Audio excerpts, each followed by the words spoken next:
کیا چھوٹی سی وجہ کی بنا پر بیٹھ کر نماز پڑھ سکتے ہیں؟ بغیر کسی وجہ کے بھی بیٹھ کر آپ نماز پڑھ سکتے ہیں جبکہ نفل پڑھ رہے ہوں۔ فرض کی بات ہے تو فرض کے لیے بغیر کسی وجہ کے قیام ہرگز نہیں چھوڑا جا سکتا۔ یاد رکھیں کہ قیام فرض ہے۔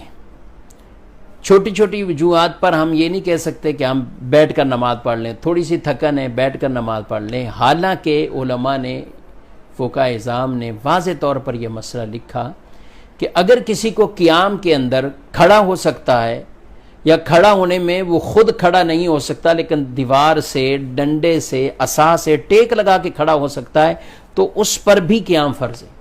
وہ کھڑا ہو کر یعنی فرض نماز پڑھ رہا ہو، وتر پڑھ رہا ہو، سنت فجر پڑھ رہا ہو تو قیام اس پر فرض ہے، اسی طرح وہ نماز پڑھے گا۔ عذر بنا کر اب وہ اس طرح نہیں ہے کہ تھوڑا سا عذر ہوا اور وہ بیٹھ جائے، ایسا نہیں ہے۔ ہاں البتہ جس کے پاس قیام کی طاقت ہی نہیں ہے، کھڑا ہو ہی نہیں سکتا ہے کسی طرح، یا اس کو ناقابل برداشت تکلیف ہے، کچھ اس طرح کا معاملہ ہے، تو دوسرا آپشن شریعت کا یہ ہے کہ زمین پر بیٹھ جائے، زمین پر بیٹھ کر نماز پڑھے۔ سجدہ کر سکتا ہے زمین پر تو یہ باقاعدہ زمین پر بیٹھے، کیونکہ قیام کا عذر اس کے لیے ہوا ہے نا۔ اب تو سجدے کے لیے تو ابھی اس کے لیے کوئی معافی والی صورت نہیں کہ سجدہ بھی اس پہ معاف ہو گیا، نہیں۔ تو اب ایسے لوگ بھی آ کر کرسی پر بیٹھتے ہیں اور بڑے طریقے سے کرسی پہ نماز پڑھتے ہیں، چلے جاتے ہیں، تو یہ اپنی نمازوں کو ضائع کر رہے ہوتے ہیں۔ اب ان کے لیے حکم یہ ہے کہ یہ زمین پر بیٹھ جائیں اور زمین پر بیٹھ کر براہ راست زمین پر سجدہ کریں۔ اچھا، کچھ ایسے ہوں گے جن کو بیٹھنے سے یعنی وہ زمین پر سجدہ نہیں کر سکتے، تو اب شریعت ان کو یہ کہتی ہے کہ زمین پر اگر بیٹھ کر براہ راست زمین پر اگر وہ سجدہ نہیں کر پا رہے، اتنی طاقت نہیں ہے، ان کی کمر میں کوئی ایسا شدید مسئلہ ہے، تو ایسی صورتحال میں زمین سے اونچی کچھ چیز اگر وہ رکھ کر تقریباً جسے 9 انچ بیان کیا گیا، اتنی اونچی بالفرض کوئی چیز رکھ کر اس پر سجدہ ہو سکتا ہے، تو اب بھی لازم ہے کہ وہ اس پر سجدہ کرے۔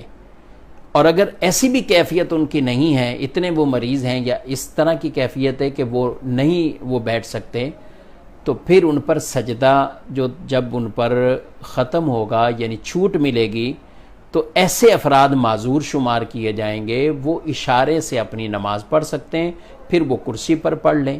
ایسا آدمی اگر قیام بھی نہیں کرتا، شروع سے ہی بیٹھ کر کرسی پر پڑھ لیتا ہے تو بھی اس کی نماز ہو جائے گی۔ یہ مسئلہ بڑا اہم ہے۔ لوگ تھوڑا سا مسئلہ پاؤں میں کوئی پرابلم ہے یا کھڑے ہونے میں کوئی پرابلم ہے تو ڈائریکٹ کرسیوں پر بیٹھ جاتے ہیں۔ ہمارے ہاں لوگوں نے کرسیاں اتنی دھڑا دھڑ مسجدوں میں رکھنا شروع کر دیں، جیسے مسجدوں میں پہلے قرآن پاک رکھے جاتے تھے، اب لوگ کرسیاں لا کے رکھ رہے ہیں۔ 10 کرسیاں، 20 کرسیاں، کرسیوں کی باقاعدہ صفیں بننا شروع ہو گئی ہیں۔ تو یہ ایک عجیب سا انداز ہو گیا۔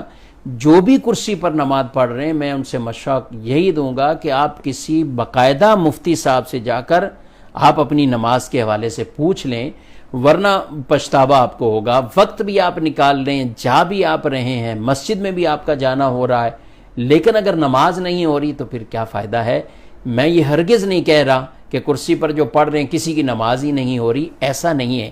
جو پڑھ رہے ہیں ان کو سوچنا ہے کہ ان کو پرابلم کیا ہے۔ اگر ان کو پرابلم سجدہ وہ زمین پر نہیں کر پا رہے، سجدے کا ان کو پرابلم ہے، تو ان کے لیے یہ آپشن آتا ہے کہ وہ اشارے سے نماز پڑھ لیں، کہ کرسی پہ جو آپ پڑھ رہے ہیں یہ اشارے سے پڑھ رہے ہیں، یہ حقیقی طور پہ آپ سجدہ نہیں کر رہے۔ یہ سب چیزیں اب آپ کی ایک طرح کی اشارے سے ہو رہی ہیں۔ تو فرض نماز، وتر نماز اور سنت فجر، ان میں بطور خاص ان چیز کا خیال رکھیں۔